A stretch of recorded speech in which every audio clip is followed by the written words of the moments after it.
चलिए आज हम शुरू करते हैं प्रकाश चैप्टर का पार्ट 2। इसके पहले पार्ट 1 वीडियो में हम लोगों ने पढ़ा है कि प्रकाश की परिभाषा क्या होती है, प्रकाश के गुणधर्म क्या क्या है। और इस वीडियो में यानी इस पार्ट में हम लोग पढ़ेंगे कि प्रकाश के परावर्तन किसे कहते हैं, प्रकाश के परावर्तन का नियम क्या है, उसके बाद आपतित किरण किसे कहते हैं, आपतन कोण किसे कहते हैं, परावर्तित किरण किसे कहते हैं, परावर्तन कोण किसे कहते हैं, दर्पण किसे कहते हैं और दर्पण के क्या क्या प्रकार है, और साथ ही इसके अन्य बिंदुओं पे हम लोग चर्चा करेंगे। तो चलिए इस वीडियो को हम लोग बिना देर किए शुरू करते हैं। तो सबसे पहले हम लोग फिर से प्रकाश को समझेंगे ओवरव्यू के लिए। न सर प्रकाश क्या है? प्रकाश एक विद्युत चुंबक विकिरण ऊर्जा का रूप है जिससे हमें दृष्टि की संवेदना होती है। प्रकाश की चाल क्या है सर? न प्रकाश का चाल 3 × 10⁸ मीटर पर सेकंड होती है, जो कि निर्वात में होती है और सबसे मैक्सिमम होती है। यहाँ तक क्लियर? अच्छा, और अगर एक बात जानेंगे कि सर प्रकाश का अधिकतम चाल कहाँ होता है, न्यूनतम चाल कहाँ होता है? ना प्रकाश का अधिकतम चाल होता है सर निर्वात में 3 × 10⁸ मीटर पर सेकंड, और न्यूनतम होती है सर नायलॉन में कितना होता है सर ना 1.96 × 10⁸ मीटर पर सेकंड।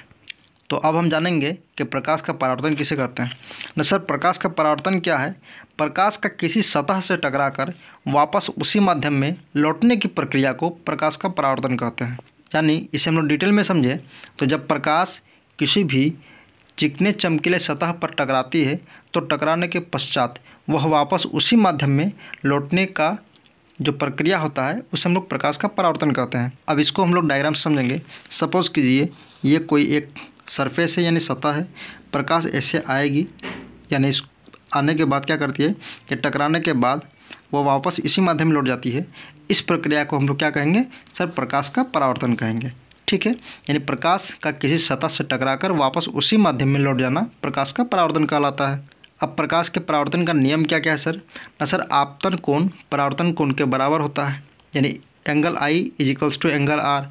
ठीक है, तो आई क्या है सर? इंसिडेंट एंगल जो होता है, एंगल ऑफ इंसिडेंस, और आर क्या है सर? Angle of reflection. ठीक है, और दूसरा नियम क्या है सर कि आपतित किरण, परावर्तित किरण और अभिलंब तीनों एक ही बिंदु पर होता है, यानी एक ही तल पे होता है। अब इसको हम लोग डायग्राम के माध्यम से समझेंगे।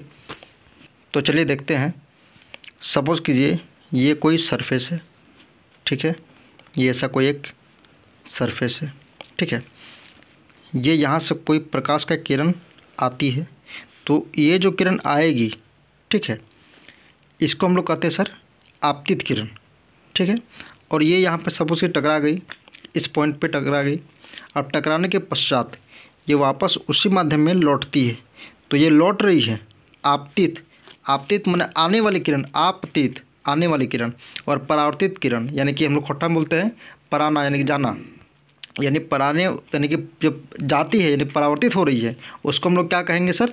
ना परावर्तित किरण कहेंगे। ठीक है, और ये इसको जो है नॉर्मल, यानी कि जो 90 डिग्री होता है यहाँ पे, इसको कहते हैं नॉर्मल। ठीक है, इंग्लिश में नॉर्मल, हिंदी में अभिलंब। ठीक है, यानी कि इसको कहते हैं सर हम लोग आपतित किरण, इसको कहते हैं परावर्तित किरण, यानी जो आ रही है इसको आपतित किरण, जो जा रही है उसे परावर्तित किरण, और ये जो नॉर्मल है यानी जो 90 डिग्री एंगल पे जो इंक्लाइंड है, यानी इसको हम क्या कहते हैं? Point of incidence. ठीक है, पॉइंट ऑफ इंसिडेंस, इसको क्या कहेंगे? Point of incidence. ठीक है, तो ये हुआ आपतित किरण जो आ रही है, जो जा रही है उसे परावर्तित किरण, और इसको क्या कहेंगे? अभिलंब, और इस पॉइंट को क्या कहेंगे? Point of incidence. ठीक है, यहाँ तक कंप्लीट। अब सर आता है कि सर आपतन कोण किसे कहते हैं। यहाँ तो हम लोग आपतित किरण के बारे में समझ गए, परावर्तित किरण के बारे में भी समझ गए। अब सर आपतन कोण किसे कहते हैं और परावर्तन कोण किसे कहते हैं? तो सबसे पहले याद रखिएगा, ये जो आपतित किरण है, आपतित किरण और अभिलंब के बीच का जो एंगल है उसे हम लोग कहेंगे आपतन कोण, यानी आपतित किरण और अभिलंब, इसको हम लोग नाम देते हैं एन। एन मतलब नॉर्मल, नॉर्मल मतलब 90 डिग्री। कंप्लीट, यानी कि आपतित किरण और अभिलंब के बीच के एंगल को क्या कहेंगे सर? आई, यानी कि एंगल ऑफ इंसिडेंस, यानी कि आपतन कोण। और परावर्तित किरण और नॉर्मल यानी अभिलंब के बीच के एंगल को क्या कहेंगे सर? एंगल आर, यानी कि एंगल ऑफ रिफ्लेक्शन, यानी कि परावर्तन कोण। परावर्तित किरण और अभिलंब के बीच के कोण को क्या कहेंगे? परावर्तन कोण। आपतित किरण और अभिलंब के बीच के कोण को क्या कहेंगे? आपतन कोण। परावर्तित किरण और अभिलंब के बीच के कोण को क्या कहेंगे सर? ना परावर्तन कोण। यहाँ तक किसी प्रकार की समस्या नहीं होनी चाहिए। चलिए हम लोग फिर से उसके नियम के बारे में पढ़ते हैं ना सर। आपतन कोण और परावर्तन कोण का मान बराबर होता है, सही है, angle I equals to angle R, ठीक है। उसके बाद यानी कि ये जिस एंगल से यहाँ पे आपतन होगी वो उसी एंगल से ये परावर्तित होगी, कंप्लीट। उसके बाद आपतित किरण, परावर्तित किरण और अभिलंब तीनों एक ही तल पर होगा, यानी एक ही बिंदु पर होगा। चलिए यहाँ पे समझते हैं डायग्राम के माध्यम से। ये आपतित किरण, परावर्तित किरण और अभिलंब तीनों एक ही बिंदु पे हैं, यानी कि ये दोनों नियम सेटिस्फाई करता है। तो चलिए अब हम आगे समझते हैं। उसके बाद और एक ख़ास पॉइंट है, यानी कि इसको हम लोग कह सकते हैं एक तरह से नोट, यानी कि इसको हम लोग इसको स्टार मार्क कर देते हैं। ये काफ़ी सारे एग्ज़ाम में पूछा जाता है, ठीक है। जो बच्चे 10th में है, पॉलिटेक्निक के मतलब कि पॉइंट ऑफ व्यू से इम्पोर्टेंट है, ठीक है। तो परावर्तन के बाद तीव्रता और आयाम जो है वो कम हो जाता है। परावर्तन के बाद प्रकाश का तीव्रता और आयाम कम हो जाता है, जबकि प्रकाश का तरंगदैर्घ्य और आवृत्ति नहीं बदलती है, ठीक है। क्या कम होता है सर? तीव्रता और आयाम। तीव्रता और आयाम कम हो जाएगी और तरंगदैर्घ्य और आवृत्ति वो नहीं बदलेगी, यानी तरंगदैर्घ्य आवृत्ति जो है नहीं बदलेगी और तीव्रता और आयाम कम हो जाएगी। यहाँ तक किसी को समस्या? अब हम लोग इतना बिंदु पे चर्चा कर चुके हैं। परावर्तन जो है क्या किसे कहते हैं? प्रकाश का परावर्तन। अब प्रकाश किसी भी सतह से टकराकर वापस उसी माध्यम में लौट जाती है, उस जिसे हम लोग क्या कहेंगे? प्रकाश का परावर्तन कहेंगे। नियम क्या है सर इसका? ना आपतन कोण और परावर्तन कोण का मान आपस में बराबर होता है, यानी angle I equals to angle R. उसके बाद आपतित किरण, परावर्तित किरण और अभिलंब तीनों एक ही बिंदु पर होगा, ये भी सही है, यहाँ पे तक कोई दिक्कत नहीं होगा। परावर्तन के बाद तीव्रता और आयाम कम हो जाती है, जबकि तरंगदैर्घ्य और आवृत्ति क्या होगी? बदल जाएगी। यहाँ तक क्लियर हो गया। अब हम लोग समझते हैं आपतित किरण किसे कहते हैं ना। जो आएगी यानी आने वाली किरण को कहेंगे आपतित किरण, और जो जाएगी उसे कहते हैं परावर्तित किरण, ठीक है। यानी जो आ रही है उसको आपतित और जो जा रही है उसे परावर्तित, ठीक है। उसके बाद आपतन कोण किसे कहेंगे ना। आपतित किरण और अभिलंब के बीच के कोण को हम लोग आपतन कोण कहेंगे। और परावर्तन कोण किसे कहेंगे सर ना। परावर्तित किरण और अभिलंब के बीच के कोण को हम लोग परावर्तन कोण कहेंगे, ठीक है। आपतित किरण और अभिलंब के बीच के कोण को हम लोग क्या कहेंगे? आपतन कोण। और परावर्तित किरण और अभिलंब के बीच के कोण को क्या कहेंगे सर ना? परावर्तन कोण। यहाँ कन्फ्यूज नहीं होना है कि बहुत कोई इसको कहता है कि सर एंगल आई है, इसको एंगल आई नहीं कहेंगे, ठीक है। जो मतलब कि नॉर्मल से जो कोण बनाएगा, नॉर्मल और आपतित किरण के बीच के कोण को हम लोग कहेंगे आपतन कोण, ठीक है। परावर्तित किरण और अभिलंब के बीच के कोण को कहेंगे परावर्तन कोण। इसको बार बार रिपीट कर रहे हैं, यहाँ कन्फ्यूज नहीं होना है। आपतित किरण और अभिलंब, अगर मान के चलिए सपोज कीजिए आपको ये एंगल दे दिया जाएगा, ठीक है, और बोलेगा आपतन कोण कितना है, सपोज कि इस तरह का क्वेश्चन रहेगा, ठीक है, ऐसा कुछ रहेगा, ठीक है। क्वेश्चन कहेगा कि सर आपतित किरण जो है सतह के साथ मान के चलिए 30 डिग्री का कोण बनाती है, ठीक है, सतह के साथ 30 डिग्री कोण बनाती है, तो फिर परावर्तन कोण का मान क्या होगा? इस तरह क्वेश्चन रहेगी। इसके लिए हम एक अलग सा वीडियो बना देंगे, सारा डाउट क्लियर हो जाएगा उसमें।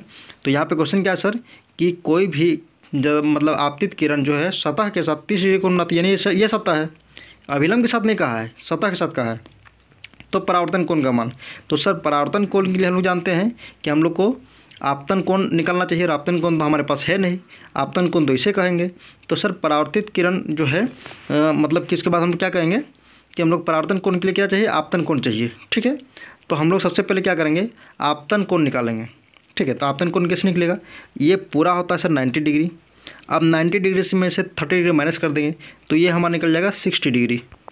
यानी सर यहाँ से एंगल आई क्या हो गया हमारा? 60 डिग्री। और हम लोग जानते हैं कि angle I is equals to angle R, यानी कि यहाँ से एंगल आर कितना हो जाएगा सर? 60 डिग्री, ठीक है। अब बहुत कोई बच्चा क्या करेगा? 30 डिग्री लिख देगा, जो कि गलत हो जाएगी, ठीक है। यहाँ पे सतह के साथ कहा है, ना कहा है कि आपतन कोण। आपतन कोण डायरेक्ट दिया रहेगा तो फिर 30 डिग्री हो जाएगा, लेकिन आपतन जो है आपतित किरण जो है सतह के साथ 30 डिग्री कोण बनाती है। इस केस में क्या करेंगे हम लोग? पहले आपतन कोण निकालेंगे, उसके बाद जो है एंगल आर हम लोग का निकल जाएगा, ये एंगल ऑफ रिफ्लेक्शन निकल जाएगा, यानी कि परावर्तन कोण निकल जाएगा। और घबराने की बात नहीं है, इसके बाद हम लोग अलग सा एक मतलब जो है वीडियो बना देंगे, ठीक है, आपतन कोण और इस सब को लेकर के, ठीक है, न्यूमेरिकल बेसिस में। तो चलिए अब हम आगे पढ़ते हैं कि सर दर्पण किसे कहते हैं, ठीक है। दर्पण क्या है यानी मिरर किसे कहते हैं? इसको हम लोग क्या कहेंगे सर? इंग्लिश में मिरर कहेंगे, ठीक है। वो एक हाथ से मतलब मोबाइल पकड़ रहे हैं, इसमें थोड़ा सा प्रॉब्लम हो रहा है, तो थोड़ा सा एडजस्ट कर ले। तो दर्पण किसे कहेंगे? तो दर्पण क्या है? दर्पण एक परावर्तक पृष्ठ है। परावर्तक पृष्ठ मतलब जिस पर किसी भी चीज़ का फोटो बनता है, इमेज बनता है, यानी कि किसी भी ऑब्जेक्ट का इमेज बनता है। ऑब्जेक्ट कहने का इन द सेंस ऑफ क्या है कि हम लोग को कुछ भी चीज़ है, दुनिया का कोई भी चीज़ हो जिस पर किसी का ऑब्जेक्ट मतलब कि उसका इमेज बनेगा, उसके सतह को क्या कहेंगे सर? हम लोग मिरर कहेंगे। ठीक है।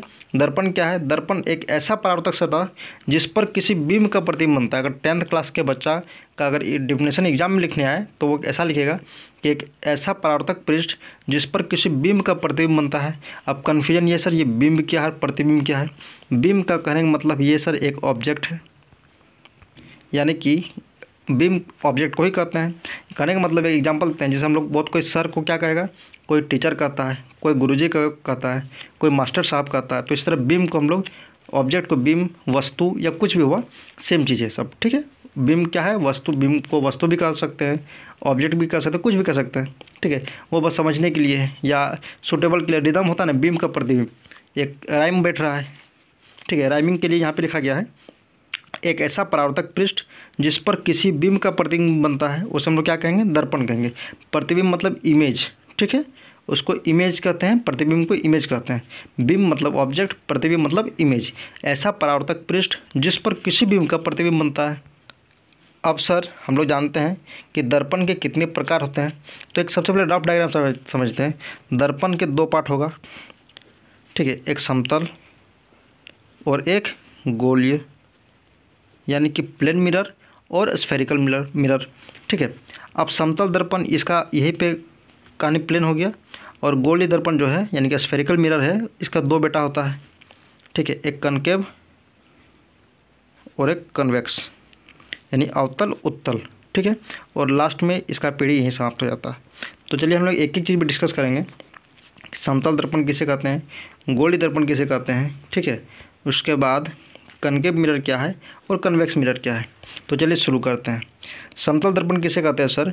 ना एक ऐसा परावर्तक पृष्ठ जिसका सतह जो है समतल हो। ठीक है। एक ऐसा जो है दर्पण जिसका परावर्तक पृष्ठ क्या है? सतह हो। समतल दर्पण का डेफिनेशन क्या होगा? ऐसा दर्पण जिसका परावर्तक पृष्ठ सतह समतल हो, यानी प्लेन हो। ऐसा परावर्तक पृष्ठ जिसका जो है वो समतल रहेगा। ठीक है। और उसके बाद आता है गोलीय दर्पण। ना ऐसा दर्पण, उसको इस तरह से डिफाइन करना है, एक ऐसा दर्पण जिसका परावर्तक पृष्ठ गोलीय हो। ऐसा दर्पण जिसका परावर्तक पृष्ठ क्या है? गोलीय हो। अब हम लोग आगे पढ़ते हैं उसका टाइप्स में।